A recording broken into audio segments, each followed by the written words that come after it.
Hey, I'd like to welcome you to another episode of the Mission Matters Business Podcast, your source for all things business. My name is Adam Torres. You can follow me on Instagram at AskAdamTorres. Keep up with my book releases, book tour schedule, signings, all that other good stuff. Always love to connect with you there. And as always, if you'd like to apply to become a co-author of one of my upcoming books, just head on over to the website, missionmatters.com, and click on Become an Author to apply. All right, today I have Deason on the line. He's founder and CEO of the Opioid Group, and he's also author of the upcoming book, Valued, How Purpose-Driven Businesses Can Conquer Addiction and Marginalization in America. Stephen, welcome to the show. Thank you very much for having me on, Adam. All right, so excited about today. We got a lot to cover. We're going to talk about the Opioid Group. We're going to talk a little bit more about the upcoming book that you're writing. But before we get into that, let's just start off with talking a little bit more about your background. So how did you get started in your career? Well, Adam, first of all, I grew up on a farm in North Alabama, which is kind of the middle of nowhere. And, I discovered years ago that a good way to not work hard on the farm was to get a formal education. And so I got to go to college a little bit early. That's prophetic, Stephen, by the way. Right. Well, and then we go back to farming. I know, it's great. But, we over the years, one thing that has held true is that I have valued learning and self-growth. And I personally am a person in long-term recovery, and what that means for me is I've been approximately 5 years without a drink or a drug. And I don't know, a lot of people are probably aware of the opioid epidemic, in addition to the pandemic we currently have going on in the United States. And what I mean by that is about 70,000 young people will die this year of opioid overdoses nationwide. That means we'll lose more young people this year by September than we lost in the entire Vietnam conflict.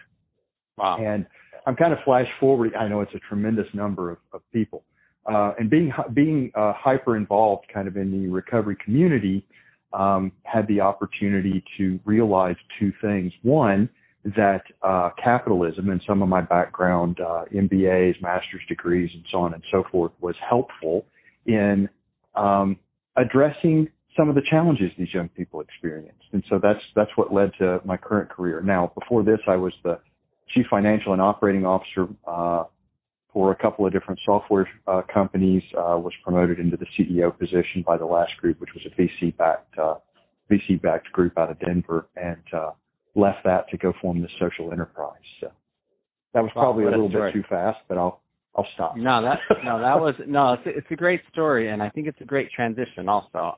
So let's get into the Opioid Group. Tell us a little bit more about why you started this and what you're doing. Well, part of it is actually, it's the name of your entire organization, right? And so your entire website is Mission Matters, and we believe that more than anything. And what I mean by that is we are a purpose-driven social enterprise. So what a social enterprise is in our mind is it's a for-profit company that leverages the power of capitalism, the most transformative social change agent ever created by mankind, in order to bridge a social gap that exists. The fundamental purpose of capitalism is to change people's lives for the better. And what we do is we're focused on OPA, the Greek word, OPA, celebrate life. You also hear it when people break a plate in a Greek restaurant. Somebody will scream out, OPA! And OPA has a dual meaning. It also means watch out for the things that trip you up. And so we feel like a celebration of life while watching out for the things that trip you up is the essence of good recovery. And of course, that leads us to rasa. Rasa is Sanskrit for, I'll pause right there and say, sometimes people say that's a pretty complex name, but it's a great story. And I say, yes, and there are other layers to it, because there are often deep, deep layers to people who struggle with addiction.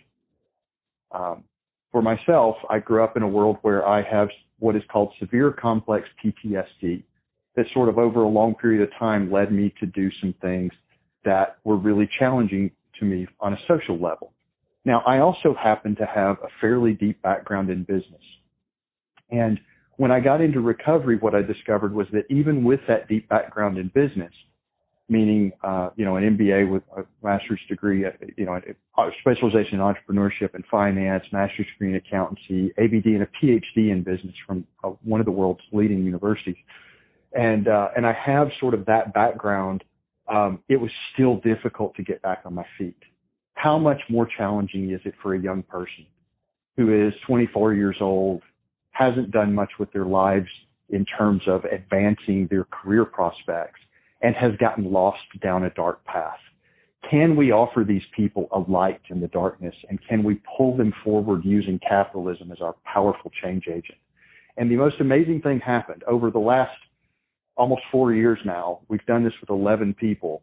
Every single one of them has achieved 2 years in recovery, and they've achieved on average a 350% wage increase over the 2 years that they spent with us.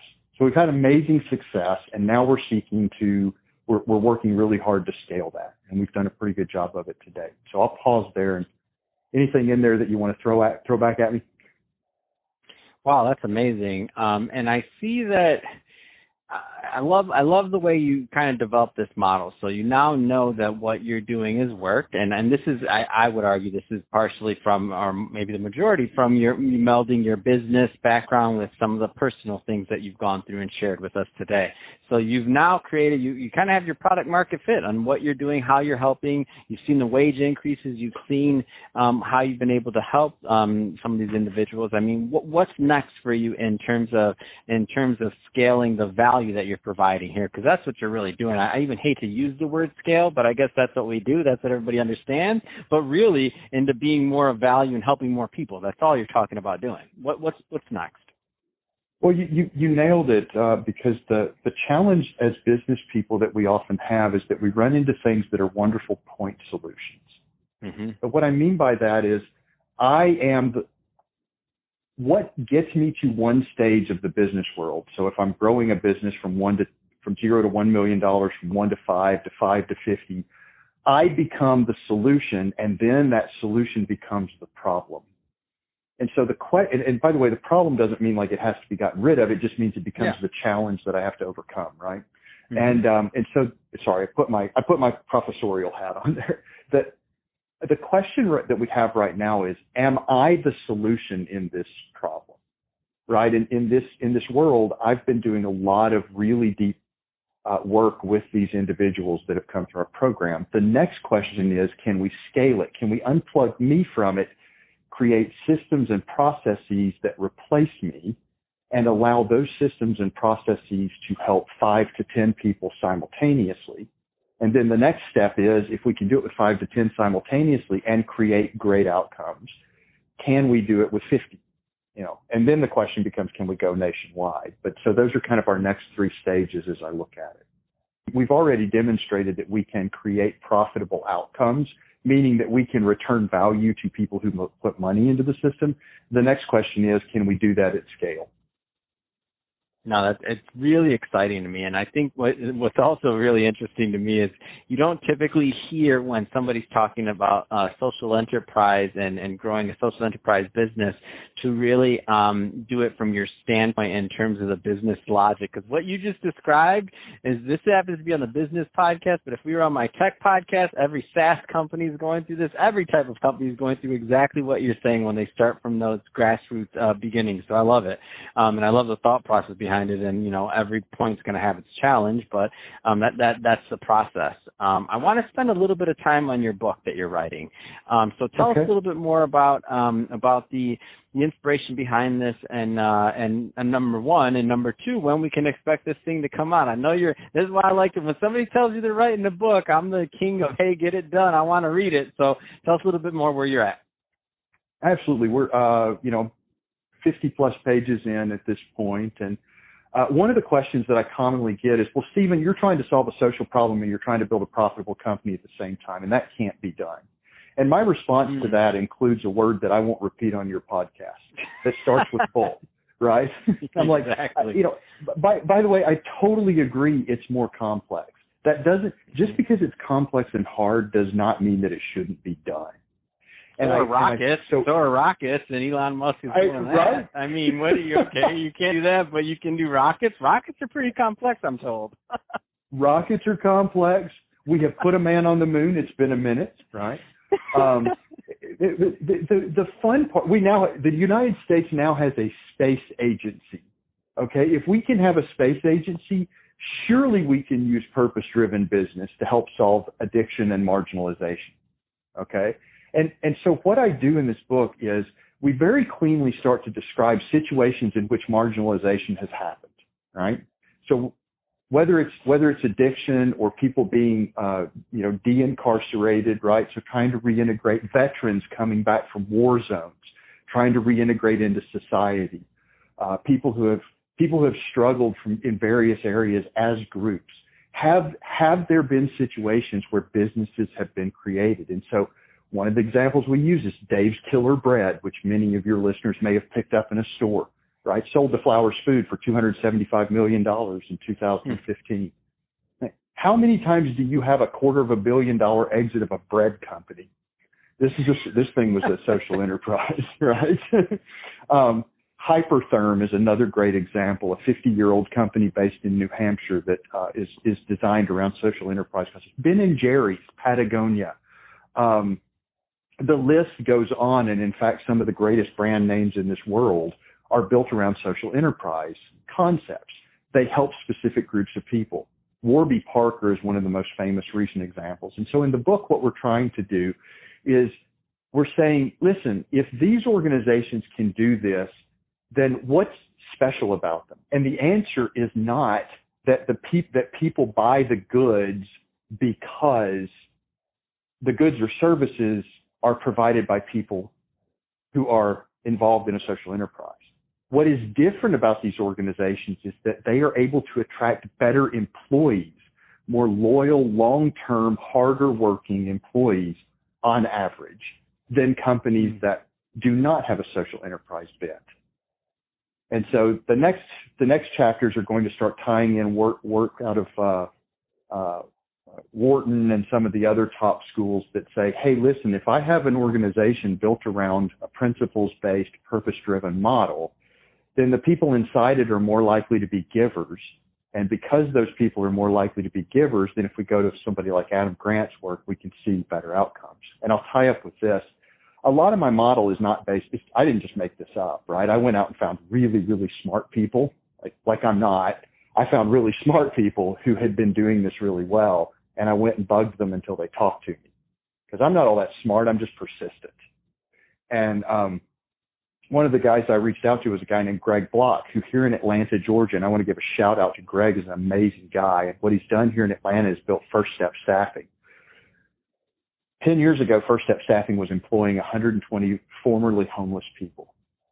This year, they will employ close to 12,000 formerly homeless people in Atlanta, Philadelphia, Nashville, and Los Angeles. And Greg created that organization, and 60% of those people will stay out of homelessness every year. Wow. Now, that's how you solve a big social problem right there. That's absolutely amazing. Yeah. And Greg and I have another call tomorrow, and I'm always going to give Greg a shout out because, I saw his article in Forbes, and I said, that guy gets it. We can use that model to help solve addiction too. Man, that's exciting. So Stephen, I can talk to you about this all day long, but we're about out of time. That being said, if somebody's listening to this and they want to learn more about Opa Rasa Group or also about your book, your upcoming book, what's the best way for people to connect with your content and with your team? If you want to look at our for-profit side, which is where we look at how we purchase companies and build those into our social model, that's www.oparasa.com. And if you want to look at our program, and we'd love to see you do that and give us some feedback, it's oparasa.org. That's our foundation arm. And so we have those bridged together. Fantastic. Well, Stephen, really appreciate you coming on the show today and sharing more about your background and your journey and also all the great work that you're doing to help others over at the Opo Rasa Group. And to the audience, as always, thank you for tuning in. Hope you got a lot of value out of this. If you did, don't forget to subscribe to the podcast, leave me a review on the Apple iTunes Store. And if you're watching this on our YouTube channel, Mission Matters Business, definitely give us a subscribe there, but also leave us some comments on the video. Love to know what kind of projects and things that you're working on. And Stephen, thanks again for coming on the show. Thanks for having me, Adam.